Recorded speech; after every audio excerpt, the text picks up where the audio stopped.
E nós chegamos então na informação de que Abel foi pastor de ovelhas e Caim lavrador.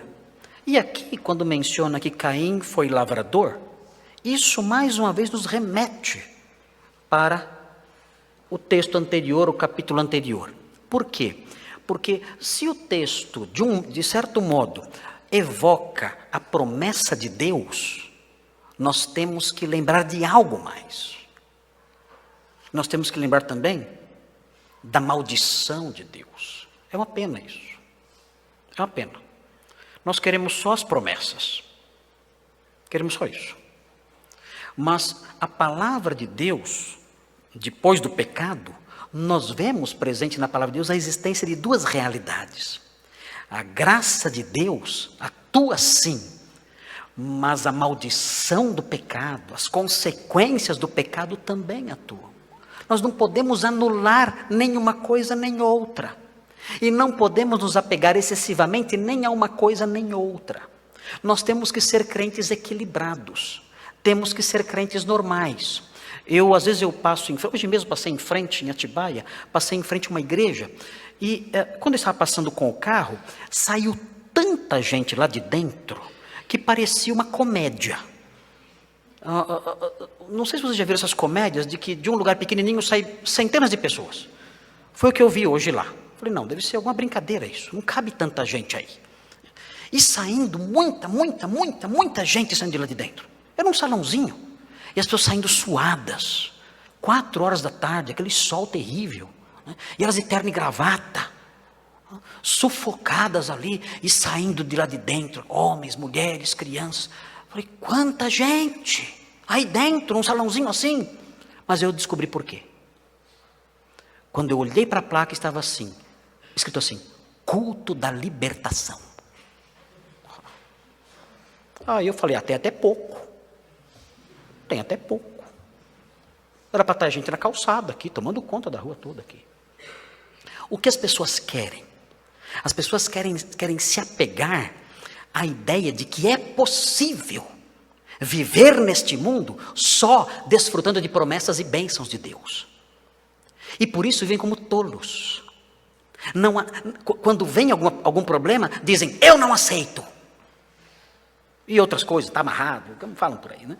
Eu não aceito, eu determino. E agem como pessoas comprometidas até mentalmente. Porque pessoas normais não agem assim. Pessoas normais são equilibradas, elas têm uma visão da vida normal. Sabem que a vida traz problemas, até o incrédulo sabe disso. E o crente, mais do que ninguém, deveria ter essa percepção. Sabendo, lendo o mundo de uma perspectiva escriturística. E quando nós lemos o mundo, quando nós olhamos o mundo através das lentes escriturísticas, nós descobrimos que a palavra de Deus tem promessas maravilhosas, que aquecem nosso coração, que nos enchem de esperança, que renovam a nossa alegria. Mas a palavra de Deus também mostra o mal que o pecado trouxe. Não nos deixe esquecer disso. E esse trechinho pequenininho que está diante de nós, nesse trechinho, Deus provê isso também.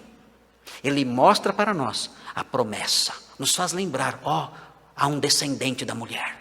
Começou a história da redenção, começou a história da salvação. A mulher começou a gerar filhos, a história da graça, a história da salvação começou. O descendente virá, a mulher começou a se reproduzir. Olha, vejam, ela tem filhos, o descendente dela virá e salvará.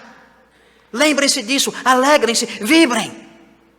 Mas não se esqueçam, vocês ainda vivem num mundo amaldiçoado. Caim foi lavrador, como Deus disse que seria. Vocês vão trabalhar na terra e vão suar para ganhar o seu pão.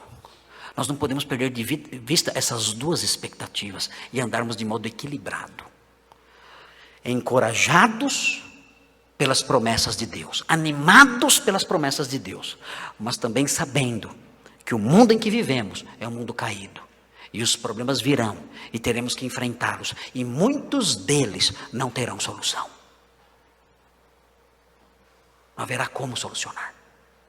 Eles virão, e virão para ficar até o fim. Temos que entender isso, não podemos desanimar diante disso. Temos que olhar para o texto bíblico e aprender essa realidade. E mesclar na nossa mente as duas coisas. E olhar para o mundo com essas duas coisas diante de nós. As promessas de Deus que encorajam. E o fato de vivermos num mundo amaldiçoado por Deus por causa do pecado. E enfrentarmos esse mundo com coragem, com vigor, até o fim. Nós, os crentes, somos privilegiados.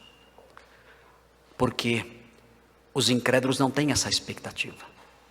Os incrédulos, quando enfrentam os problemas que há no mundo, eles não têm o lado doce da esperança para contrabalançar a tristeza que esses dias trazem. Eles não têm isso.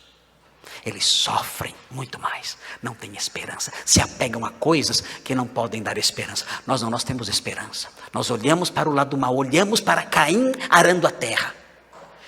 E sofremos quando vemos Caim lavrando a terra. Lembramos da maldição, do suor. Mas também podemos voltar os nossos olhos para o trecho anterior, que mostra a esperança de livramento que um dia virá através do descendente da mulher.